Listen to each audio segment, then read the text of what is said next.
I raised my husband's outside child as my own. She grew up and testified against me in court. She stood in that courtroom, looked me dead in the eyes, and told the judge I had ruined her life. The child I carried on my back through rain, the child I fed when her own mother had abandoned her, the child I wept over when she was sick at 2 a.m. and my husband was nowhere to be found. That same child, standing there, pointing her finger at me. And the worst part, nobody in that room knew the full truth. Not even her. If you are new here, please subscribe and hit that bell, because the kind of stories we tell on this channel will make you question everything you think you know about loyalty, love, and sacrifice.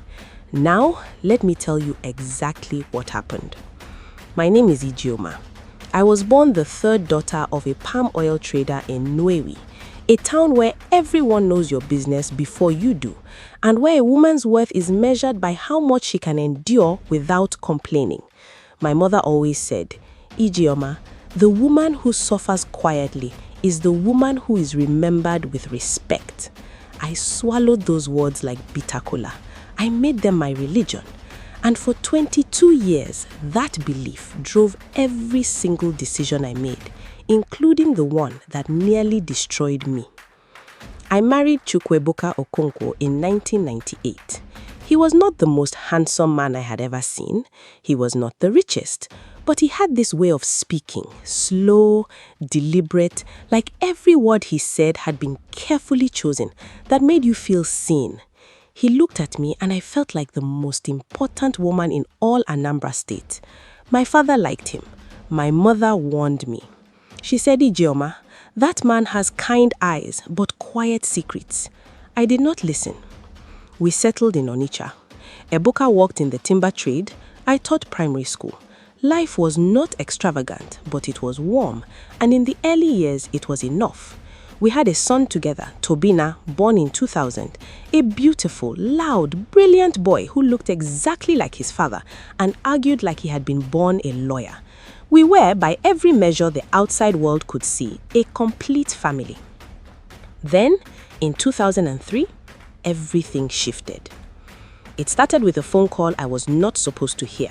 I was in the kitchen slicing a decoyam when I heard Ebuka's voice drop to that particular whisper. The kind men use when they are talking to someone they do not want their wives to know about. I stilled my knife. I did not breathe. I heard a name, Adaora. I heard a child crying in the background. I heard my husband say, I will handle it, just do not come here. That night, I waited for him to speak. He did not. I waited for 3 more days, still nothing. So on the 4th day, I asked him directly. I sat across from him at the dinner table, looked him the same way his mother had taught me to look at elders, with full eyes, no blinking. And I said, Ebuka, who is Adaora? The silence that followed was the kind that fills a room like water fills a clay pot. Slow, then all at once. He confessed. Not everything at once. Men like Ebuka never confess everything at once. He confessed in pieces, like a man giving away only the parts of a secret he thinks you already know. Adaora was a woman in Asaba. They had been involved before we married. He had cut it off, he said, but she had shown up again 3 years into our marriage with a 2-year-old girl, a girl named Chisom, a girl he said was his. I did not scream. My mother had taught me better than that. I stood up from the table, walked to our bedroom, locked the door, sat on the edge of the bed, and I cried until my chest felt hollow. Then I got up, washed my face, and started thinking. Because in this part of the world, a woman cannot afford to just feel. She has to think. She has to calculate. She has to decide what she is willing to carry and what she is not. And here is the thing about Ijeoma, the thing that has both saved me and destroyed me in equal measure. I have always been willing to carry too much.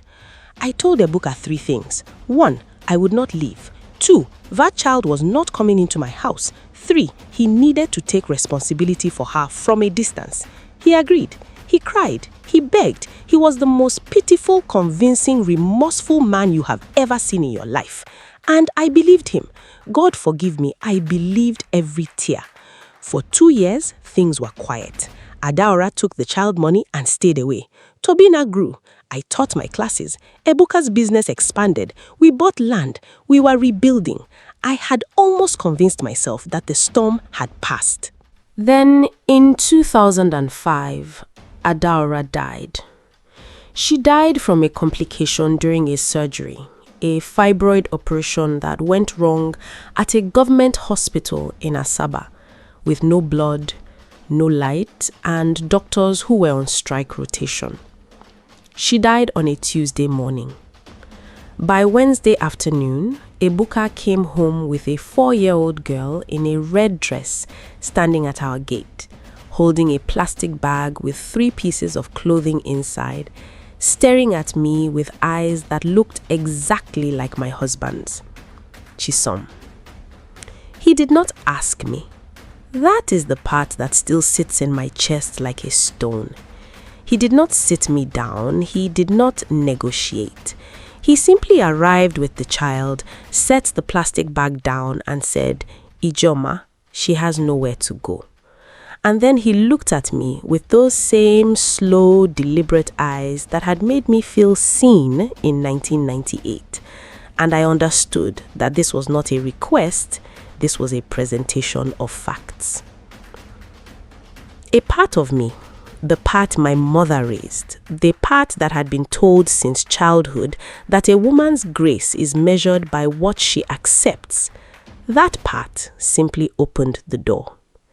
But another part of me, a quieter part, a part I did not yet have the language to name, locked something away that day, filed it somewhere dark and deep, and decided to wait. Chisom was objectively an easy child to love. That was the cruelest joke of all. If she had been difficult, screaming, destructive, hard, maybe the resentment would have had somewhere to go. But she was quiet, curious. She followed me from room to room like a small shadow. She called me Mama Ijoma within the first week, which she had clearly been coached to say, and which broke something open in me that I did not expect. Tobena, who was 5 at the time, accepted her with the uncomplicated generosity that only children possess. He shared his toys. He showed her where the biscuits were hidden. He protected her at school when other children asked too many questions. My son. Even now, even after everything, when I think of how good that boy was to her, my throat closes. I raised Chisom. That is the only word for it. I raised her the way you raise something you are not sure you want, but cannot bring yourself to abandon. I enrolled her in school. I braided her hair every Sunday night, and she had the kind of thick, unruly hair that took 2 hours and infinite patience. I attended her school meetings.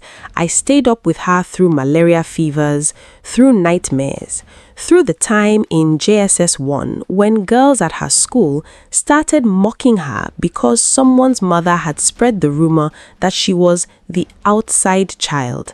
I held her while she cried. I told her that nobody could define her. I meant it. But here is what nobody outside our walls ever saw. Ebuka changed after Chisom arrived. Not all at once.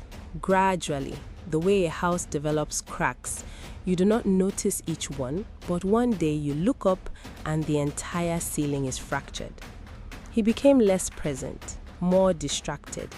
He started traveling for business more frequently. He sent money for Chisom's school fees with more enthusiasm than he showed for Tobena's.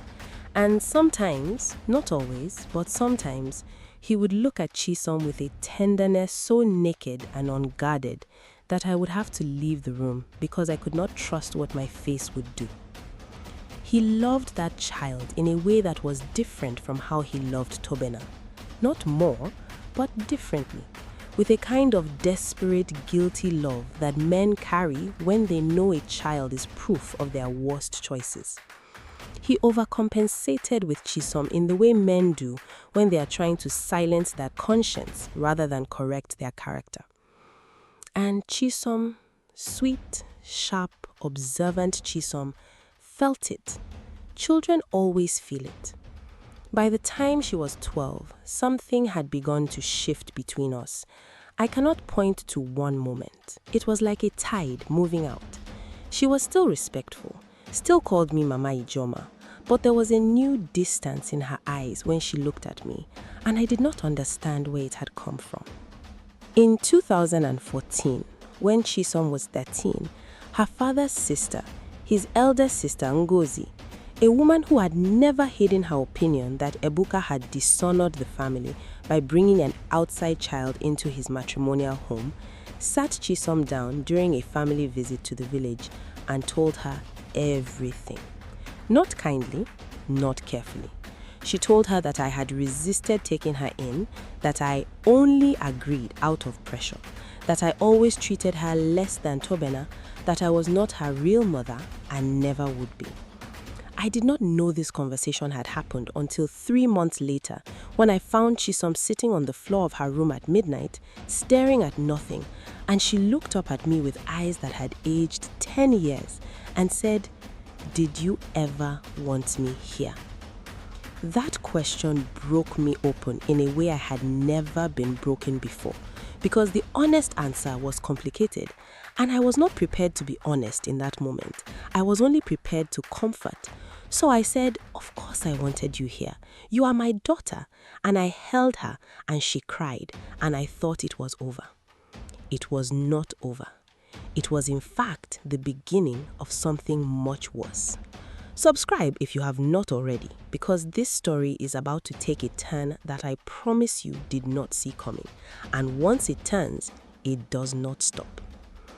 In 2016, Ebuka's business collapsed. Not slowly, suddenly, catastrophically, the way timber businesses collapse when you have trusted the wrong partner and signed the wrong documents and the government changes hands and your contracts evaporate overnight. We lost almost everything. The land in our car, the building materials, the savings. We were not completely destitute. I had my teacher's salary, which had never been glamorous but had always been dependable. We had the house in Onitsha, which was paid for. We survived. But the version of Ebuka that came home from that collapse was not the man I had married.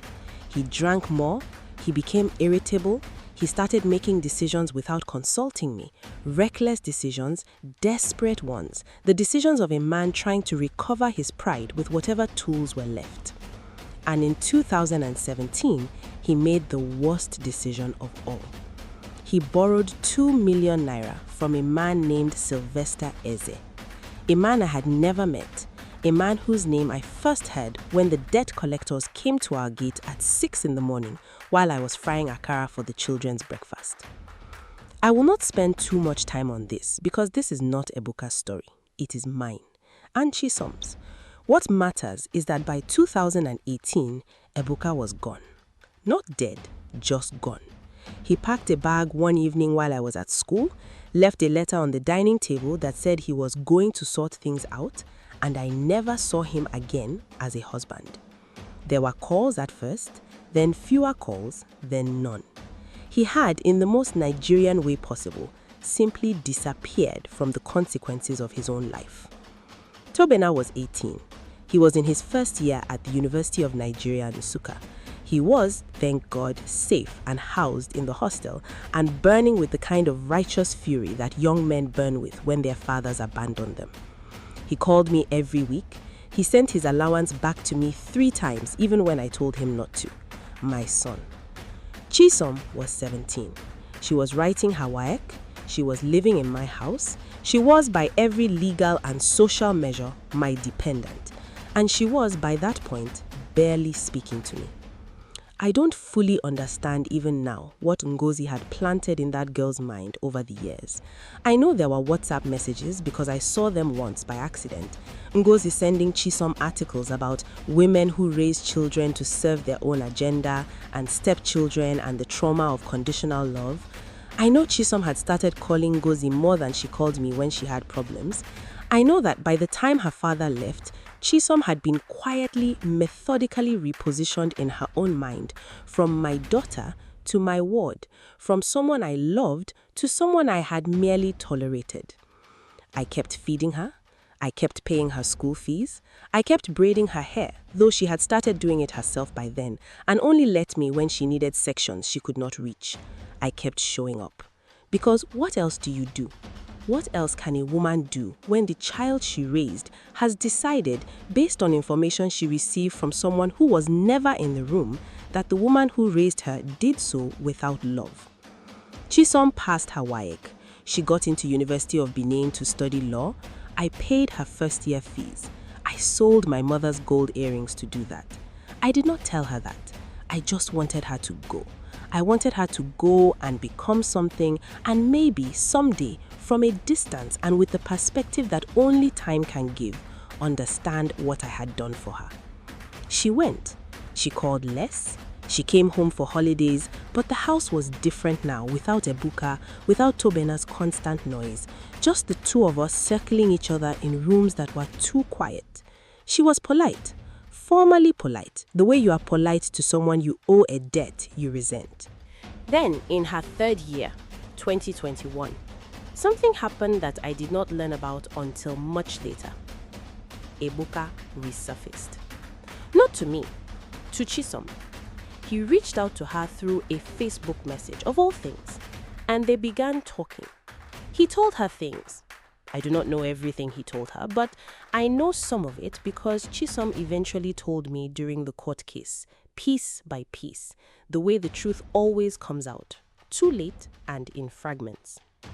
He told her that I had been cruel to her, that I had made her childhood difficult, that he had wanted to give her more, but I had controlled the household, that the reason he left was because I had made the marriage unbearable, that if I had been a different kind of woman, he would never have had to go.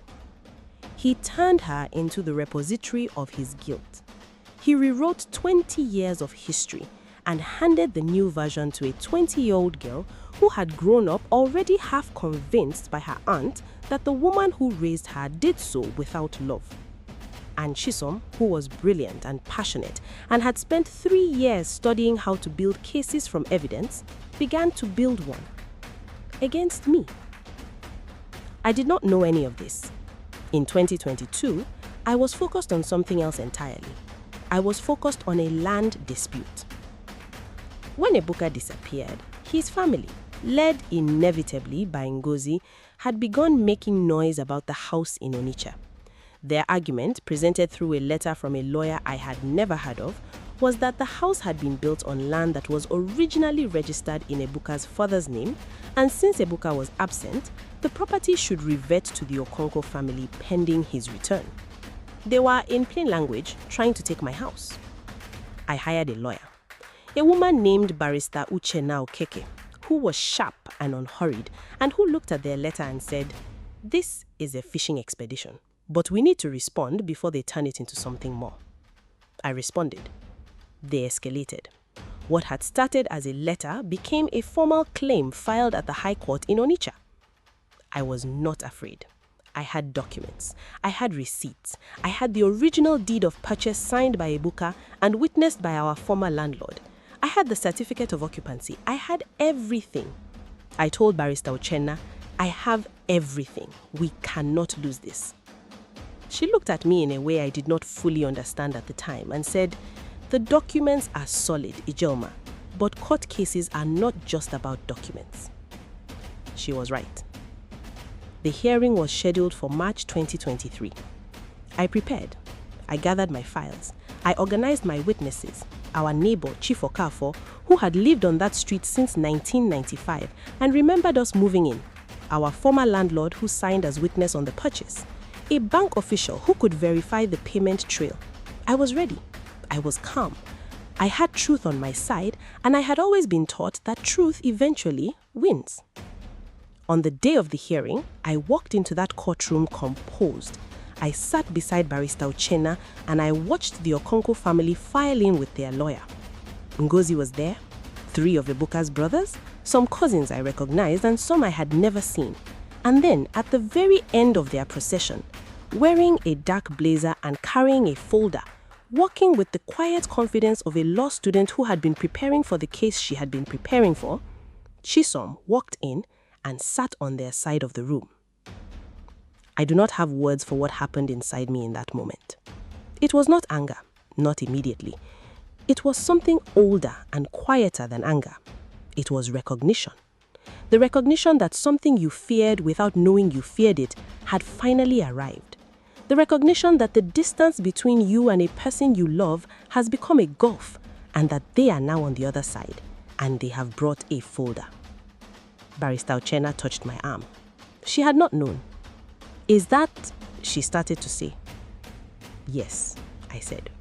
"That is the girl I raised." The opposing lawyer called Chisom as a witness. She was not a qualified legal practitioner yet, she was still a student, but she was there as a factual witness to testify about life inside our home, about what she had seen, about what she knew. She stood up. She looked at me once. I will not pretend she looked at me with cruelty. That is not what I saw. What I saw was something more painful than cruelty. I saw a young woman who had convinced herself that what she was about to say was the truth. And there is nothing more dangerous in any courtroom or in any life than a person who has been given a false truth and has had enough time to believe it completely. She testified that the house had functioned as Ebuka's primary marital home, but that I controlled all financial decisions and documentation. She testified that Ebuka had told her I kept documents in my name to exclude his family. She testified, and this is the precise moment that made the courtroom go quiet, that she had personally witnessed me removing documents from a shared family safe in a manner that suggested I was hiding assets. It was fabricated. Every single word of it. We had never had a shared family safe. Whatever documents I possessed because I was the one who had been present, who had been organized, who had been holding everything together while her father was making bad deals and her aunt was poisoning her mind and her mother was absent from the earth. But she said it with conviction. She said it with the steady voice of someone who believes what they are saying, and the room listened. I sat in that courtroom and I thought about the night I had sat up until 4 a.m. with her when she was 7 and screaming from ear pain, pressing a warm cloth to the side of her small head and singing quietly so she wouldn't wake Tubena. I thought about the Sunday nights with her hair. I thought about the gold earrings. I thought about every ordinary Tuesday, every unremarkable Wednesday, every school run and parent evening and plate of food placed in front of her that she had eaten and forgotten. I thought about it all, and I said nothing, because it was not my time to speak. And I am Ijeoma, daughter of a woman who taught me that you wait until it is your time. My time came. Barrister Uchenna cross-examined Chisom with the precision of someone who had been watching the opposing side's strategy shift the moment Chisom walked in. She asked about dates. She asked about the specific safe Chisom claimed to have seen. She asked her to describe it. Size, location in the house, what it looked like. Chisom hesitated. For the first time since she had stood up, her voice lost its steadiness. Because there was no safe. There had never been a safe. And a girl raised on constructed memories eventually runs into the concrete wall of what actually existed. Barrister Uchenna then produced our neighbor, Chief Okafor, who testified to the timeline of the house purchase. She produced the bank records. She produced the deed. She produced something even more powerful. She produced the school fee receipts. 17 years of school fee receipts for Chisom Okonkwo, paid from Ijeoma Okonkwo's personal salary account, year after year after year. Receipts for uniforms, receipts for WAEC registration, a University of Benin fee receipt signed by me, Ijeoma, who had sold her mother's gold earrings to make it possible. She did not announce this dramatically. She did not perform it. She simply laid the documents on the table of the court one by one, quietly, the way truth is best presented, without theater, because it does not need any. Chisom sat in the witness stand and watched the receipts come out. I watched her face. I watched the moment the construction she had been handed began to crack. It was not a collapse. She was too controlled for that. It was a crack. A fine, silent fracture behind the eyes of a girl who had been told one story and was now looking at the receipts from a different one. The case was adjourned for a ruling. We left the courtroom separately. Her family surrounded her, Ngozi's hand on her shoulder, steering her away. I did not try to speak to her. What would I have said? What language exists for that moment? 3 weeks later, the judge ruled in my favor. The house was mine. The Okonkwo family's claim was dismissed. Ngozi's plan, assembled over years, built from half-truths and a grieving girl's identity crisis, fell apart in front of documents I had kept in a folder in my wardrobe under my Sunday blouses. But the ruling did not give me what I actually wanted, because what I wanted was not the house. 4 months after the ruling, I received a call from a number I did not recognize. I almost did not pick it. It rang once, stopped, rang again. Something made me answer. It was Chisom. She did not say hello, the way you say hello to someone you are glad to hear. She said it the way you say it when you have been rehearsing a call for weeks and have finally run out of reasons not to make it. Quiet, a little ragged at the edges. She said she needed to see me.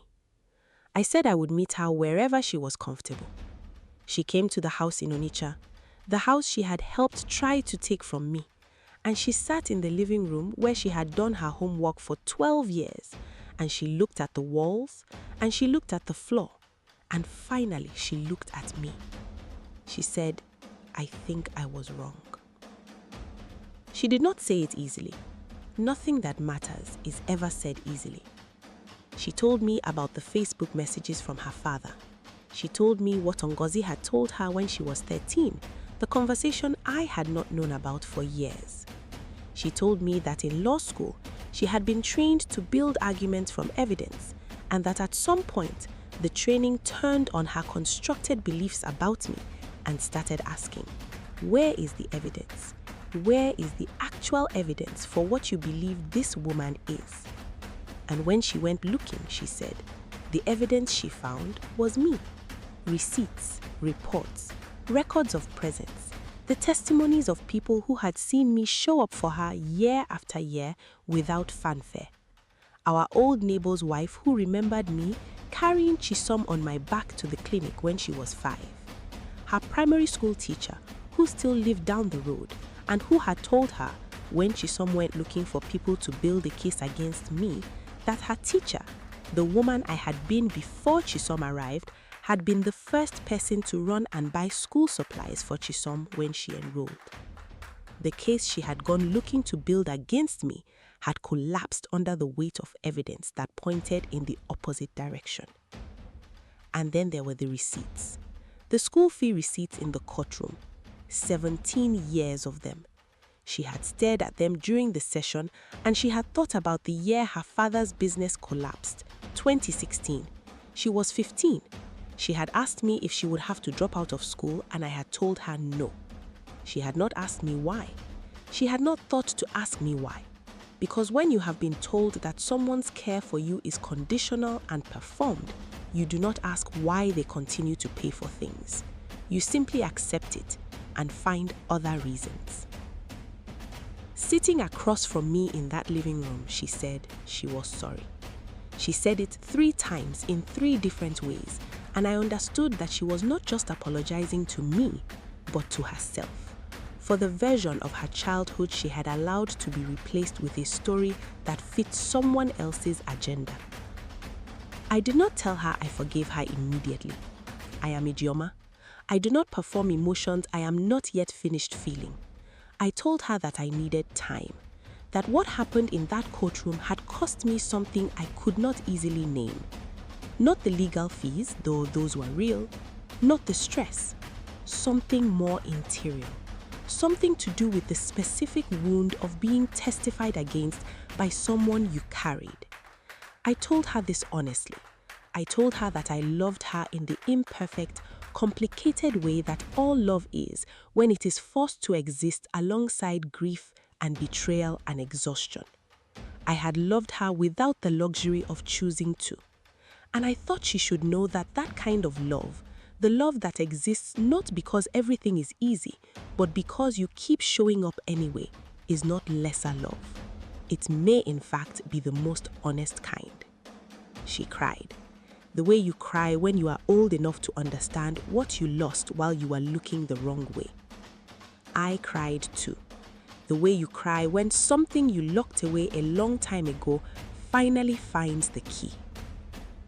We did not fix everything that afternoon. You did not fix 20 years in one conversation in a living room in Onitsha. But we started. We spoke for 4 hours. I told her things I had never told her about those early years. Not to wound her, but because she deserved the full picture, not just the pieces others had handed her. I told her about the night her mother's death was announced and how I had sat alone in the kitchen for 2 hours before Ebuka arrived with her at our gate. About what I had felt, about what I had decided, about the gold earrings. She had not known about those, and when I told her, she was silent for a long time. She told me about her father, about the Facebook messages that had started as nostalgia and become something else. A man rebuilding his reputation at the expense of the wife he had abandoned. She said she had stopped responding to him 6 months before the case. She said she had gone into the courtroom carrying arguments she had already begun to doubt, and that when the receipts came out, the last thread of her doubt became a certainty she could not ignore. She said, I got on that stand, and I was supposed to be building a case, but all I could think about was Sunday nights, your hands in my hair. I tried to stop thinking about it, but I couldn't. That was the moment I knew we would be all right. Not today, not tomorrow, but eventually. Tobena came home from Abuja, where he was now working in engineering, 2 months after Chisom and I had our first real conversation. I had told him what happened, the court case, Chisom's testimony, everything. He was furious in the way that good men are furious when the people they love are wronged. He wanted to call Chisom. He wanted to say things. I asked him to wait. When he finally spoke to her, it was not a confrontation. It was a phone call that lasted 2 hours, the way his calls always do.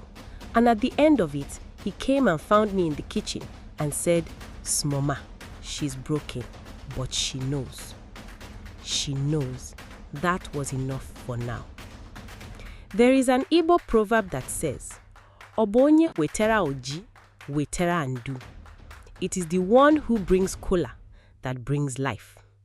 In our tradition, kola nut is not just a gift, it is an act of intention. It means I see you, I acknowledge you, I am here in good faith. When Chisom came to the house that December for the first time since the court case, not for a meeting, not for a confrontation, just for Christmas, just because she had been invited and she chose to come, she brought kola nut. A small ceremonial gesture that anyone who did not know us would have missed entirely. I saw it. I understood it. I accepted it. We are not who we were in 2005 when she arrived at my gate in a red dress with a plastic bag. We are not who we were in 2023 when she stood in a courtroom and testified against the woman who raised her. We are something being rebuilt from what survived the fire. And that is not a small thing. That, in fact, is the hardest and most necessary kind of construction there is.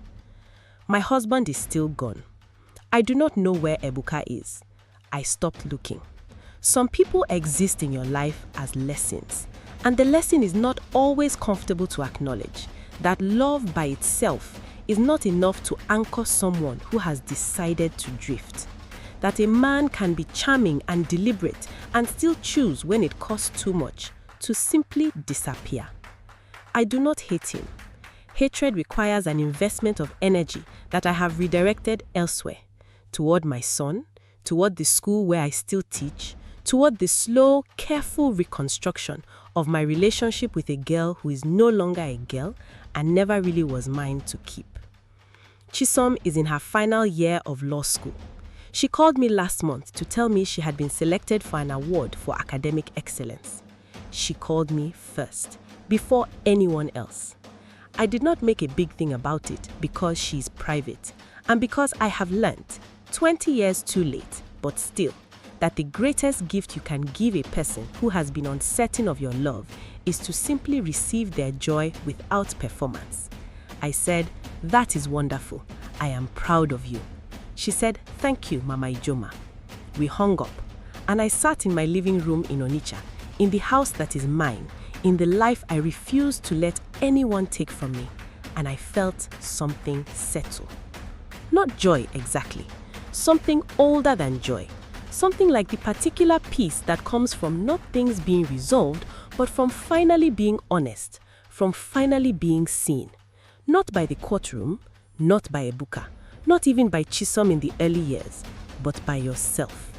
The peace of knowing what you did and why you did it, and being willing, at last, to say it clearly. I raised my husband's outside child. I did it imperfectly. I did it while grieving, while angry, while holding more than I should have had to hold. I did it with my mother's gold earrings and 17 years of school fees and Sunday nights and a warm cloth pressed against a small air at 4 a.m. She grew up. She testified against me in the court. She was wrong. She knows it now. And we are still here. Some of you watching this are carrying something that was never yours to carry, but that you carried anyway because you are built that way, because you were raised that way, because something in you simply cannot put it down. This story is for you. Not to tell you that it will always be appreciated, not to promise you that the people you sacrifice for will always see you clearly or thank you properly or stand on your side when it counts, but to tell you that the carrying itself matters.